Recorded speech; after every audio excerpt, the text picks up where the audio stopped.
Now, the field mouse is down on his luck. Jobs are hard to come by. There was the recession. He lost his work. He was in housing. He was flipping houses. That all just went to pieces. He had to get out of Dodge pretty quick, right? So he heard there were jobs in the lonely forest. And he's like, okay, I'm going to go there. So he goes there. He applies for a job in this factory that's putting nuts in acorns, and he gets the job. It's a pretty lowly job. It's just on a conveyor belt or whatever, but times are hard. He's got to do what he's got to do. So he takes the job. He moves his nest. I don't know if they've got nests. I don't know what the field mice have. Probably should have done some research. I have to be honest, the first time I wrote the book, one of my friends read it. She was like, these creatures don't live in the same forest. These are forest animals. These are like in rainforests. These are like desert animals. This animal would eat this animal. Like this just doesn't work. Like I should have just done like a 5-minute Google search and it would have helped. I'm slowly trying to get the animals to be at least in the same kind of universe. So, so anyway, this mouse gets the job.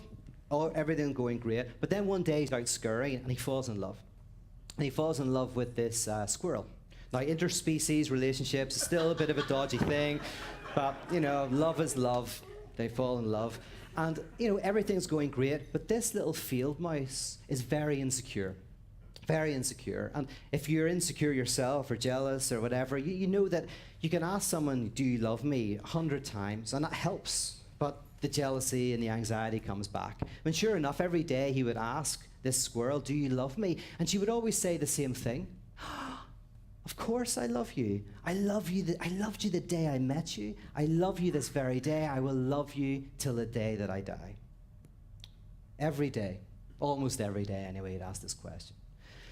Anyway, one day he's sitting at the conveyor belt, putting the nuts in the acorn, and his supervisor comes over, this kind of slimy frog. And the frog says, listen, you're looking pretty down. Let's grab a cigarette, have a chat, right? So they go out the back, they get some cigarettes, they're smoking, and the slimy frog says, what's going on? Anyway, the field mouse says, listen, I'm just a very anxious individual. I've been seeing a therapist about it. It's just not working. I don't know. It's maybe the wrong type of therapy. I'm not sure. Right? But he said, why are you so insecure? He says, well, I've fallen in love. And I'm just worried that the squirrel who I love doesn't love me back. And he says, well, have you asked her? He says, I ask her all the time. What does she say? She says, of course I love you. I loved you the day I met you. I love you this very day. I'll love you till the day that I die. And the slimy frog goes, there you go. She says, yeah, but does she really mean that? What's she really thinking? What's she really thinking? So the slimy frog says, listen, in the center of the lonely forest, there's a lake. And they call it the Lake of Truth. Supposedly, if you drink from it, you can hear the thoughts of all the other animals in the area. Why don't you take tomorrow off? Scurry down into the center of the forest with your squirrel, take a drink and ask her the question. Well, he thinks this is a great idea, so he does. He invites her out for a walk. They go to the center of the lonely forest, and there's a lake. And he says, I'm very hot, I'm very parched. He says, I'm just going to scurry down and take a drink. So he scurries down, he laps up some water, he comes back to the squirrel and he says, do you love me? I know I ask all the time, just one more time. I promise I'll never ask again. Do you love me? The squirrel says, of course I love you. I loved you the day I met you. I love you this very day. I'll love you till the day that I die. And then he waits. And sure enough, he hears her inner thoughts. Of course I love you. I loved you the day I met you. I love you this very day. I'll love you till the day that I die. He's elated. Feels fantastic. They scurry off, have a great day together. But a few weeks go by, and then he starts skipping work.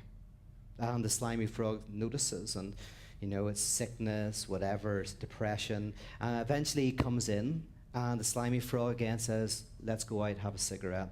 Something going on. They get out the back, and he says, what's happening? And he says, well, I'm devastated.